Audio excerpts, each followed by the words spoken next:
انسداد دہشت گردی کے لیے پرعزم پاکستان اور ترکی کی افواج کی مشترکہ مشقیں ختم ہو گئی ہیں۔ ISPR کے مطابق مشق کا مقصد مشترکہ تربیت کے ذریعے پیشہ ورانہ صلاحیتوں کو مزید نکھارنا اور دوستانہ ممالک کے درمیان تاریخی عسکری تعلقات کو مزید مضبوط بنانا تھا۔ مشق میں شریک فوجی دستوں نے اس مشترکہ تربیت سے بھرپور استفادہ حاصل کیا۔ دونوں ممالک کے درمیان یہ مشق 2 ہفتوں پر محیط تھی اور 10 فروری کو شروع ہوئی تھی، جس میں پاکستان آرمی کے اسپیشل سروسز گروپ کے 2 کمبیٹ ٹیموں اور جمہوریہ ترکیہ کی اسپیشل فورسز کی 36 اہلکاروں نے شرکت کی۔ تقریب کے مہمان خصوصی کمانڈر 11 کورٹ تھے، جبکہ جمہوریہ ترکیہ سے بریگیڈیئر جنرل احمد عاشق نے بھی تقریب میں شرکت کی تھی۔ پاک ترکیہ اتاترک 13 مشق کے دوران دونوں ممالک کے فوجی دستوں نے اعلیٰ پیشہ ورانہ مہارت کا مظاہرہ کیا۔ پاک فوج اور جمہوریہ ترکیہ کی افواج کے درمیان انسداد دہشت گردی کے شعبے میں مشترکہ مشق کی اختتامی تقریب چراٹ میں منعقد کی گئی۔ یہ مشق دونوں ممالک کے روابط کو مزید مضبوط کرنے کی کڑی ہے اور ظاہر کرتی ہے کہ پاک ترکیہ دوستی بہترین خطوط پر مستحکم ہے۔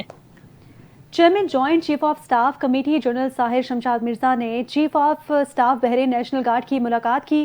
ISPR کے مطابق لیفٹیننٹ جنرل شیخ عبدالعزیز سعود مبارک الخلیفہ نے joint staff head quarter Rawalpindi میں ملاقات کی۔ ملاقات میں خطے کی بدلتی صورتحال اور سیکیورٹی سے متعلق امور پر تبادلہ خیال کیا گیا۔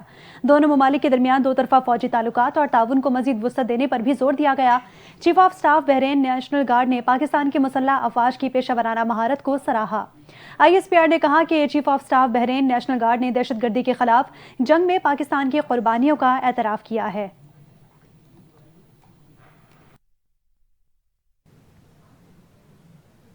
اب بات کرتے ہیں نوجوان مصطفیٰ عامر قتل کیس کے حوالے سے۔ آپ کو بتائیں کہ گرفتار مرکزی ملزم ارمغان غازی نے دوران تفتیش سنسنی خیز انکشافات کر دیے ہیں۔ ارمغان غازی نے انکشاف کیا کہ اس نے 6 فروری کو شیراز اور مصطفیٰ کو اپنے بنگلے پر بلایا۔ مصطفیٰ کے بنگلے پر پہنچنے کے بعد اس پر تشدد کیا۔ مصطفیٰ پر تشدد کے دوران نشے کی حالت میں تھا۔ تفتیشی حکام کے مطابق ملزم ارمغان کی نشاندہی پر ڈیفنس خیابان مومن پر اس کے بنگلے پر کارروائی کی گئی۔ بنگلے کے گارڈ روم میں چھپایا گیا ڈنڈا بھی برآمد کر لیا گیا ہے۔ ملزم ارمغان کی نشاندہی پر پولیس نے اس کے بنگلے سے آلہ ضرب بھی برآمد کر لیا ہے۔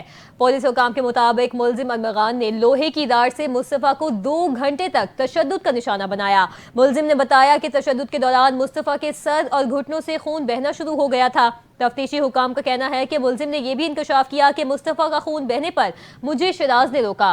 شیراز کی مدد سے مصطفیٰ کو اسی کی گاڑی میں ڈال کر ہب لے گئے۔ ہب لے جا کر گاڑی کی ڈگی کھولی تو مصطفیٰ زندہ تھا۔ ڈگی اور گاڑی کے شیشے کھولنے کے بعد اس پر پیٹرول چھڑکا۔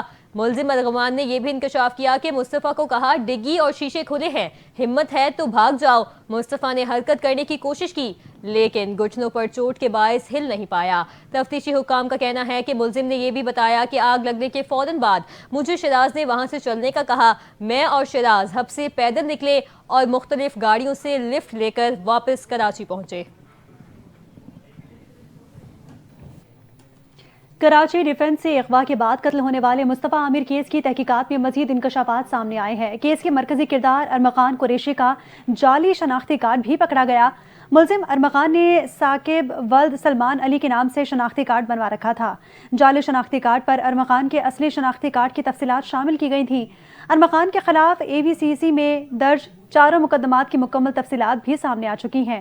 پولیس نے ارمغان کے گھر چھاپے سے قبل جوڈیشل میجسٹریٹ ساؤتھ سے سرچ وارنٹ حاصل کیا۔ ملزم ارمغان نے مقابلے کے دوران پولیس پر 22 گولیاں چلائیں۔ ملزم کے گھر میں داخل ہونے کے لیے پولیس موبائل کی ٹکر سے مرکزی دروازے کا لاک توڑا گیا۔ ادھر محکمہ داخلہ سندھ نے مصطفیٰ کی گاڑی واپس لانے کے لیے بلوچستان حکومت کو خط لکھ دیا ہے۔ متن کے مطابق مصطفیٰ کو اس کی گاڑی میں بلوچستان لے جا کر جلایا گیا۔ یہ گاڑی کیس پراپرٹی ہے، لہٰذا ہمیں دی جائے۔ لاکرز کو کھولنے کے لیے بھی تفتیشی افسر کا میجسٹریٹ کو خط لکھا۔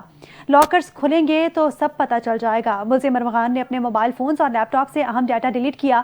ملزم کیش میں ڈیلنگ کرتا تھا، بینک اکاؤنٹ نہیں تھا۔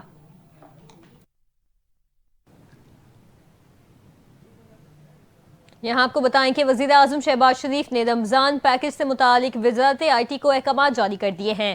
ذرائع کے مطابق وزیر اعظم رمضان ریلیف پیکج کے لیے شارٹ کوڈ 9999 استعمال کیا جائے گا۔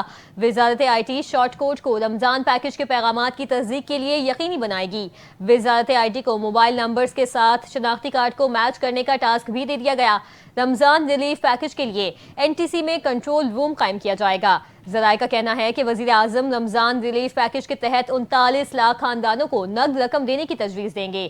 پیکج کے تحت فی مستحق خاندان کے لیے ایک بار 5,000 روپے کی کیش مالی امداد کی تجویز ہے۔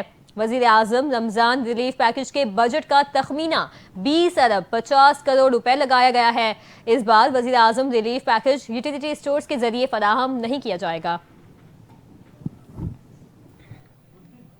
سپریم کورٹ کے جسٹس جمال خان مندوخیل نے کہا کہ آئین کے تحت آرمڈ فورسز ایگزیکٹو کے ماتحت ہیں۔ کیا ایگزیکٹو کے ماتحت فورسز عدالتی اختیار استعمال کر سکتی ہیں؟ سپریم کورٹ آئینی بینچ میں فوجی عدالتوں میں سویلینز کے ٹرائل کے خلاف انٹرا کورٹ اپیلوں پر سماعت ہوئی۔ جسٹس امین الدین کی سربراہی میں 7 رکنی بینچ نے سماعت کی۔ وکیل عزیز بھنڈاری نے کہا کہ عام ترامیم بنیادی حقوق متاثر نہیں کر سکتی، دیکھنا یہ ہے کہ آئین کس چیز کی اجازت دیتا ہے۔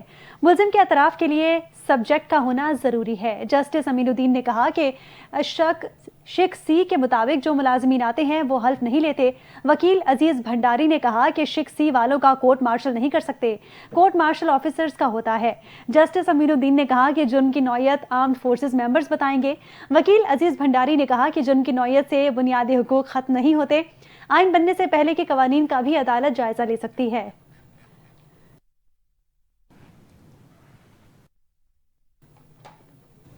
اسی کے ساتھ ہی نیوز بلیٹن سے فی الوقت اتنا ہی۔ مزید خبروں اور اپڈیٹس کے لیے آپ NTN کے ساتھ رہیں۔